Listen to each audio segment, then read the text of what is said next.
Yo, Yo, what is good, my boys? We are here, kind of the afternoon, January 27th, and we decided let's start up something new. We're not doing fantasy anymore because basketball is a little bit harder to do because so many games throughout the week and just everything that's going on with COVID and stuff. So we say, you know what? Let's get something that people might actually take enjoyment of, which is us doing like a reselling 101 thing on the Radical Stuff yes, podcast. yes, sir. You know, Yep. I'm Daniel. I'm Chris. I'm Ethan, and make sure you hit that subscribe under below. We're gonna give out information today and further information on reselling. So this is information you can take in. Word. Ethan, so Sir. you wanna talk a little bit about how this came to you real quick? Yes, sir. Radical souls. This is what we're about. We're about reselling, but we do it different ways. Everybody has their own way to do it. I know Dan does holding. Chris and me do quick sell, even new shoes. So we want a way to break it down for everybody to learn how to do so, how to get in. Because honestly, none of us really learned until we did it ourselves. So once we have a platform now to teach other people, I feel like is amazing to do. Word. I mean, the platform to teach other people is dope, but also just get each other insight on stuff before it happens, while it happens. Like, it's pretty dope, especially because some of these shoes, it makes zero sense sometimes why they go up and down. But, it'd be dope to talk about stuff like that. Like, I remember I had the Wings 5. I know you remember those, Ethan, with all the, like, different joins on them, and each shoe was different, like, each pair. And J.R. Smith wore them, and the price shot up like $200 within like a day. Never So, made sense to me. Like, so like you said, Ethan, you and Chris are more of the quick sellers. You want to give a breakdown to people why and how you guys tend to do it? of course, you want to break it down? Uh, I do it for a simple reason. I see the whole fact or I see the logic behind waiting and seeing if the price goes up. Which in some shoes it definitely like I would if I'd have gone back and held them, probably would have made more money.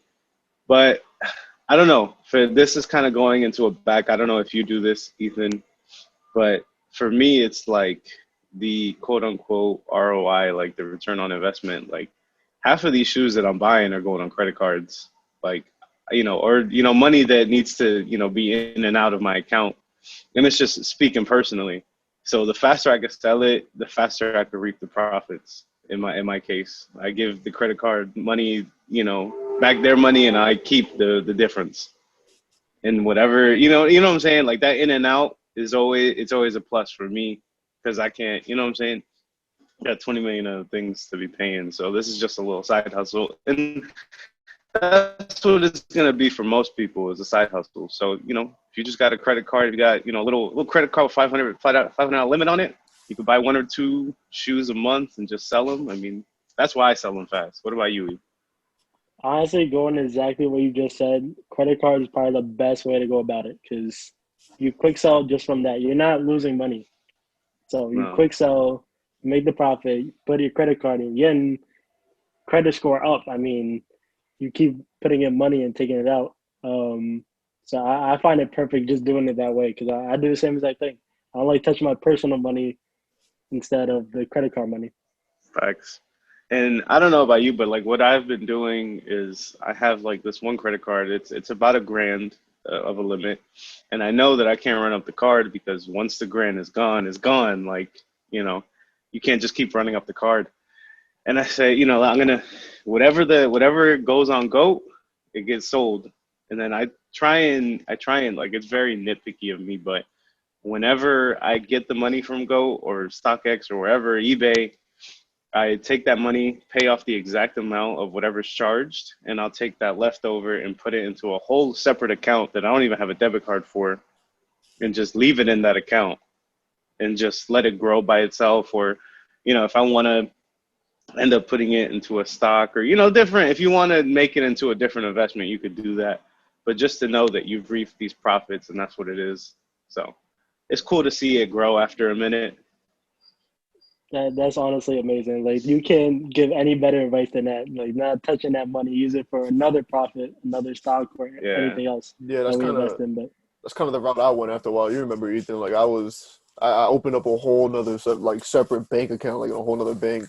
So I was like, I'm gonna just use this strictly for the reselling, and then the stocks and everything else I'm doing, and like my personal money will go into this account, and that's kind of just where it's been for the last like year and a half, 2 years now. Exactly. Thanks. That's how it should be done. Word. Uh, But going into the shoes itself, we can just give a quick look. The word. mids, I mean, everybody's buying them. Like you can't go wrong with these. These look like band ones, but they're not. Yeah, And and we know how literally the much. only difference is that little red strip right like on the laces. That's it. Like you can't tell me if you've seen these from afar, they're not band ones. Yeah, high So key. these have been quick selling, 130 easily. Everybody's been buying them to hold. So is these. You got the Royals. These are your two either investments or quick sell like me and Chris, or hold them like Dan. You get 130, they're $90 each, or you hold them probably 200 within a Yeah, couple it months. So depends like, normally on the colors. Yeah. but these two right here are classics. Like, you can't go wrong with these two right here ever. Yeah. Word. No. Well, like it Uh, kind of goes back to the credit card. Now that you're saying that, like a lot of people don't understand that after a couple days, or not even a couple days, instantly, as soon as you make that purchase, like you're getting interest on that money. So yeah, if you hold them, but you bought them on a credit card, you're talking about for every dollar you spent, most of credit cards are like, you're paying a quarter on top of that.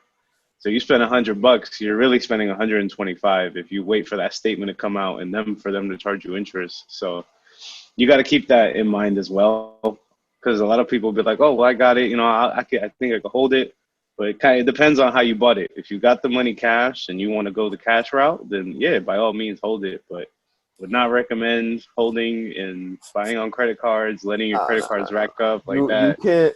You definitely can't do that. Like in the beginning, I wasn't doing it because I couldn't. And Hmm. then once I hit like a certain number of like sneakers in my room, I was like, all right, I can do this now. Because Yeah, once I see something at its ceiling, I'm like, all right, I'm gonna sell this, and it's gonna pay off for the last two shoes I just bought last week. And like that's literally how it's been. And the thing is, me working at Chance before, I had to be buying stuff for retail. Like it was strictly like Nike app, the Adidas app, like other stores like Undefeated, sneakers and stuff. Like I wasn't buying nothing at Chance because most of the things I buy at Chance for myself. So it's like yeah.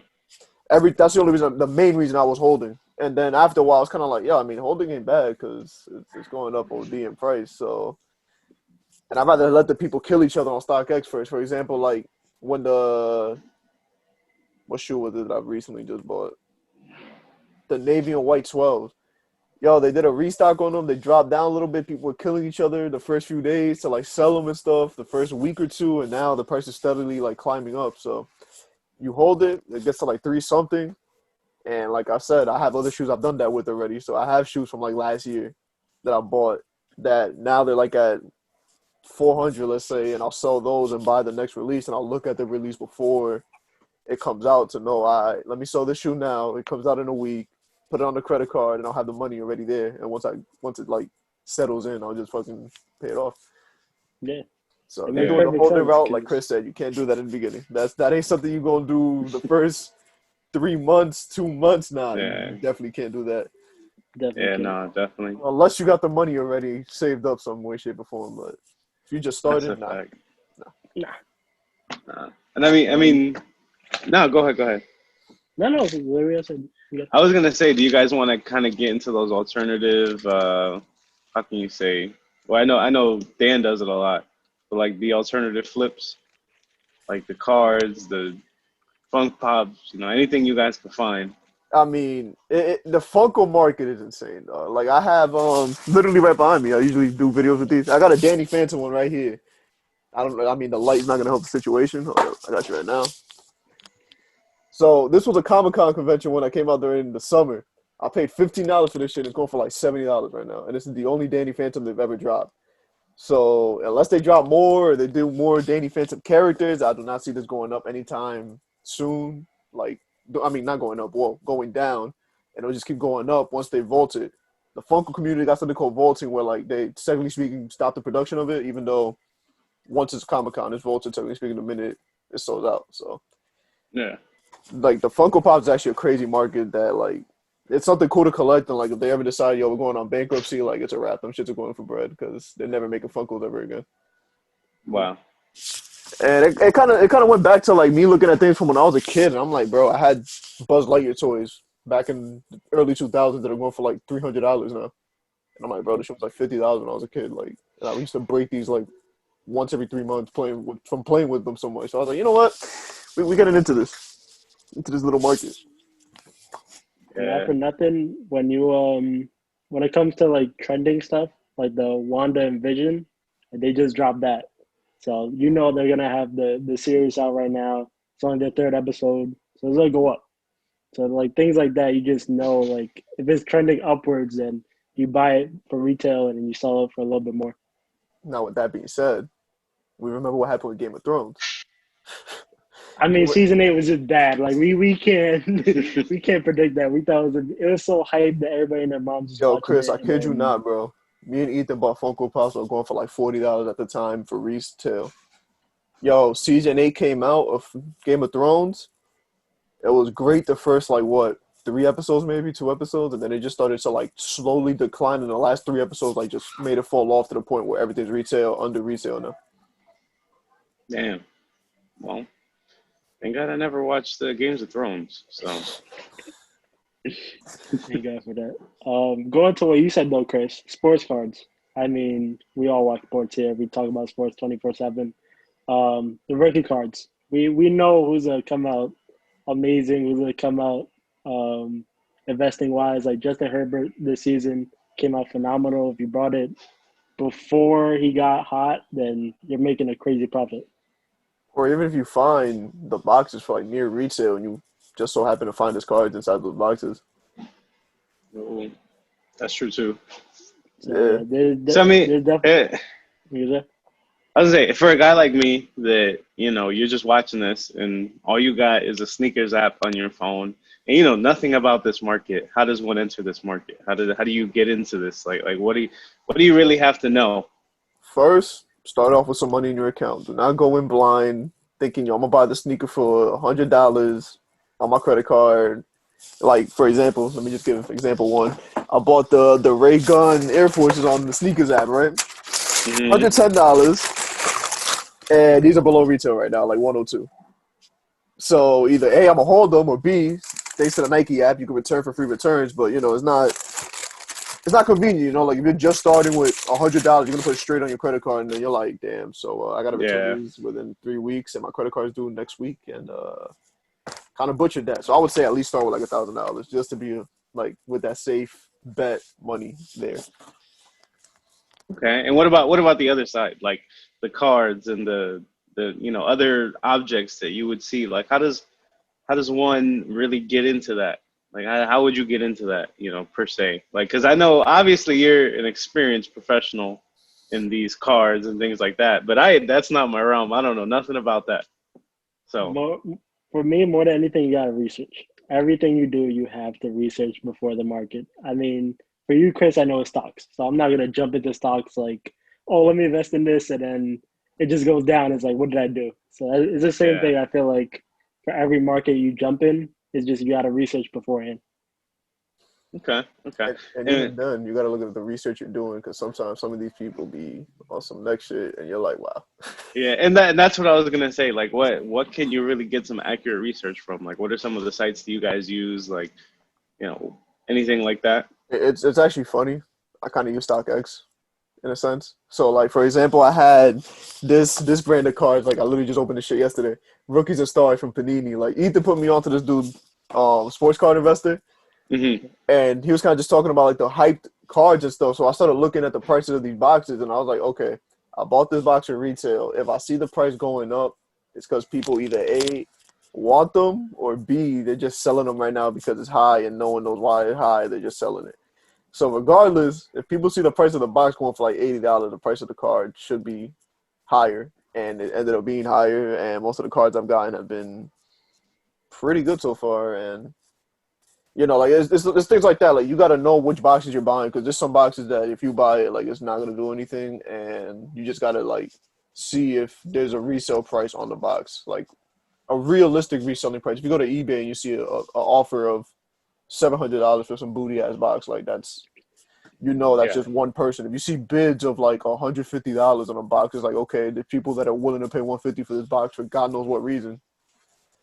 And it's just it's stuff like that. You just gotta Yeah. look at the sellers market because that's where you can really get a lot of information on it. Like Oh, nice, going nice. going to what Dan's saying, I feel like resellers hold the market for a lot of things.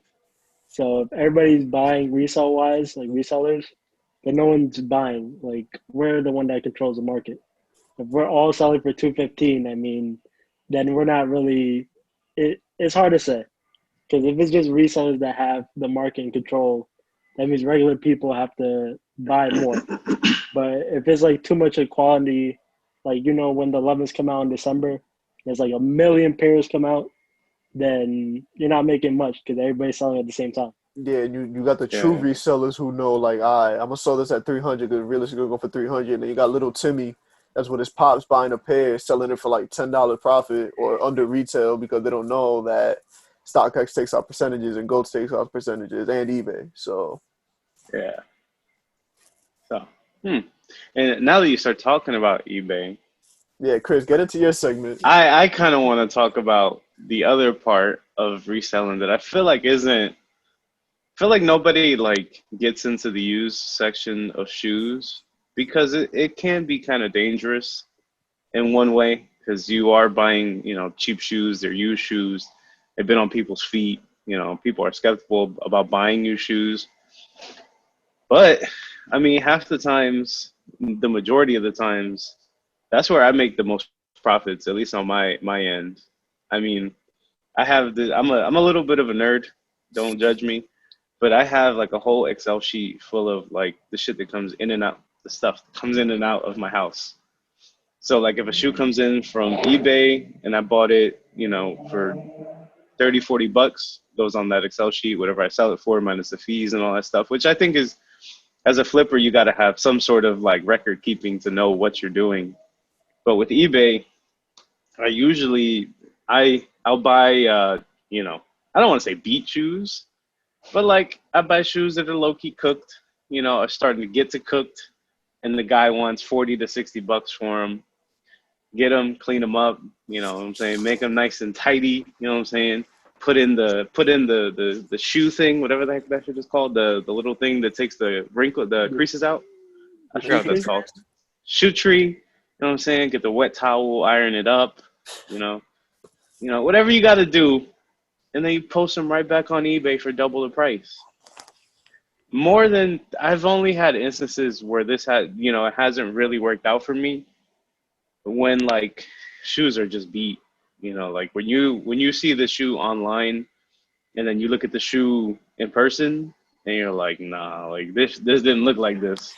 You get But them, fucking soles coming off and shit. Like, yeah, like that, like that. You get them and they look like that.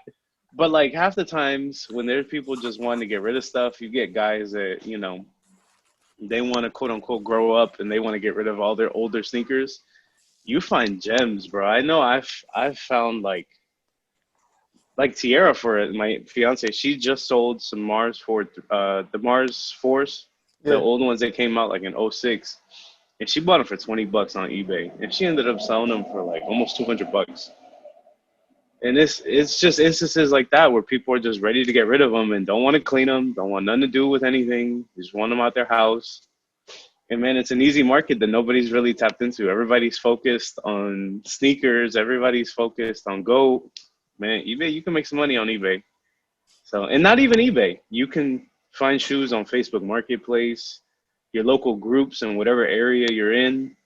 Man, if I tell you, young 16-year-old Chris, bruh, I used to be in high school buying sneakers off of people's feet, bro. Yeah, shit. And they were on eBay the next day. So it's Yeah. just that old buy low, sell high, I guess you would say. word. Going off what you're saying, there's so many sites. I mean, OfferUp, Grailed. There's this new one. I just been on. Starts with an M. Can't pronounce it. Macari? Oh, Macari. Macari, Yeah. amazing site just to get stuff for the low. You just offer up for the low. I mean, there's so Yes. many different options to buy shoes that like in my opinion, from like '05 to like 2014, like people sell them way too low. Like you Yeah, can get so many older shoes for the low, it's insane. Like $20 for some sevens, the flute, like for the love of the games, like it's insane what you can find for the low, and you just clean it up, and you just made $100 just for cleaning it up. And it'd be yeah, like the and that, littlest things in the world too. Like it'll be like yellowing like on the fronts that you could literally just take off by yourself. Like Exactly. give the shoe a deep clean and ship them out. Chris knows. and it's just like a lot of people just don't want to get into it. A lot of people just don't want to sit there and put stuff on the toe box, sit them outside in the sun. Like people don't want to go through that, but I'll go through it and make $100, 120. It don't matter to me. So it's just your effort. If you could sit there and scrub a shoe with a toothbrush and clean it up, clean up the shoelaces, you know what I'm saying? You can make some money. It's that easy. So, and Word. I feel like, I don't know about you guys, but I feel like sneakers is like, if you talk about risk, like versus getting into like stocks or getting into like I don't know, other sort of, investments for people our age, I feel like sneakers literally has little to no risk. Because, like, you're paying dirt cheap for this stuff. There's always a market for sneakers. I mean, the worst case scenario is that, like Dan said, if you buy a sneaker off sneakers at Nike, you return it. So, I don't know. I That's just mean, me. like you said, the risk, bro. Like look at stocks. Look at what happened during COVID back in March, bro. Like the sneaker market took a hit, but like it wasn't nothing crazy. Like you saw maybe at most like $50 hits, $60 hits maybe. And even then that was just people having to sell their stuff because of what was going on at the time compared to the stock market where you saw people I'm talking about like companies that were like $200 now at like $7 and people were like, yo, I'm struggling right now. I need to get rid of this money and they couldn't. Like they were stuck at that moment. Obviously it went back up with time, but at Yeah. that time, I know personally I Oh, was shitting bricks. I'm not even gonna lie. give me 2 seconds. My computer's about to die. You You good. good? So yeah, Gosh. E, how you feel about the risk factor of it? Honestly, I feel like going to what Chris said, like it's a low risk. Like everybody needs shoes. That's already guaranteed. Um, but going to like the market itself, I mean, it can jump. It all depends when you sell and when you buy it. I mean, dunks were going, I want to say like 100 and under like 2017, and now they jumped up to like thousands of dollars because Travis Scott wore them. Like you just have to find that market to hold and then sell it. Like if you have dunks right now, you're making a Easy money. stupid amount of money. Exactly. So you just have to, even if it's used, like you're still making a crazy amount of money just because they're dunks. So Word. And I find it amazing. speaking of dunks, let me know if these are going for 1,000, E.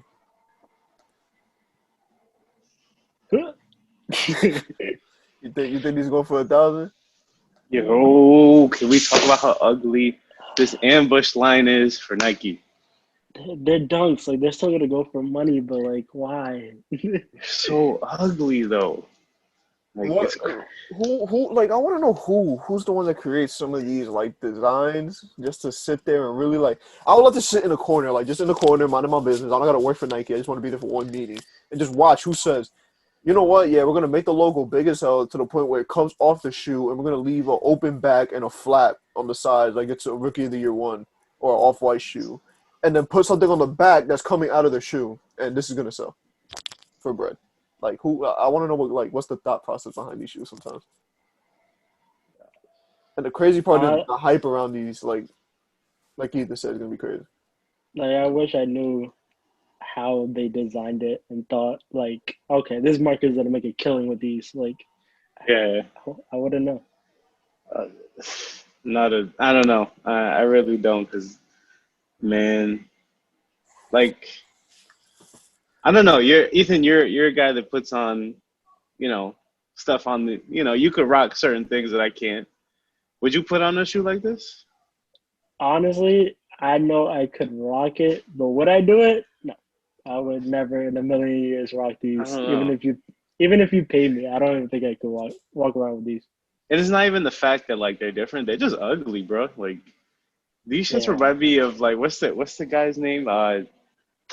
the Adidas. Jeremy Scott. Jeremy Scott. Jeremy Scott's, yes, like that kind of look. And man, I mean, I had a pair of Jeremy Scott's back in the day, the little gorilla in the front and stuff. But like, I don't know, not feeling the check hanging off and the leather hanging off. I don't know. I don't It's like crazy because he's done like other collabs with like Converse and stuff, and the Converse don't even look that bad. They just big and bulky. This, on the other hand, like what in the fudge is this? Like, when it comes to like the fashion industry, people love them, which is insane to me. Like people that do fashion and go to like Paris and everything, they'll look at this and it's like, oh my god, these are the ones. But like in our opinions, we would never wear these in a million years. But then it stems to what we were talking about before. There's just certain things you just don't know why and how, and you're just gonna have to just accept it sometimes and just be like, yo, screw it, it's gonna make me some money, and if I don't make money, I kind of understand why. Exactly. So, that's that. There's anything crazy coming out this weekend? The nines, the gold nines, and the change the world nines. The Kyries, the ray guns. Other than that, I don't think anything crazy. They pushed back so many releases. Yeah, I mean, it's been crazy. Those sand fours were supposed to drop this week.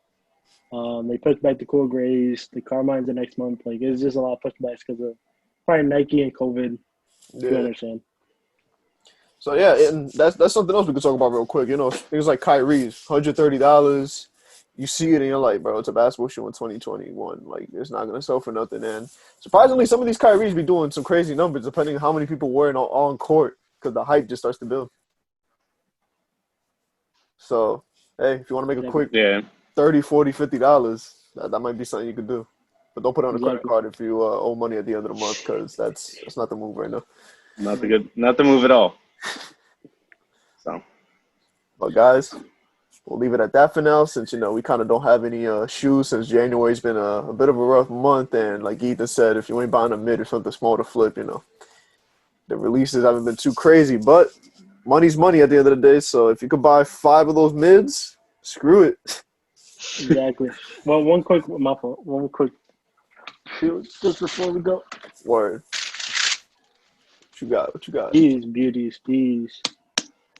Like, if you can get these early in finish line with your coupons, I would definitely top like 10 of these. Those are mids with like all them weird detailings, right? Like inside. Yeah, it's carbon fiber. They put the tongue different. See the logo. Ooh, okay. These are the all-star ones. So like, not all-star weekend yet. Why are they dropping it this early? It's a month early. So definitely, if you're able to find these in your local stores, cop them, sell them. They go for $200. It's a black and white mid. Just imagine what the ones going to do in a month or two. Exactly. So cop them if you find them. Definitely a must. Only $125. What? So guys, biggest takeaways you want to leave for the people? Get to it. Get the scrubbing sneakers. Don't sleep on the market. Don't sleep on the market. This is such a good investment or even a quick sell, good side hustle. Don't sleep on it. Yeah, don't be afraid, man. Scared money don't make no money. Exactly. Word.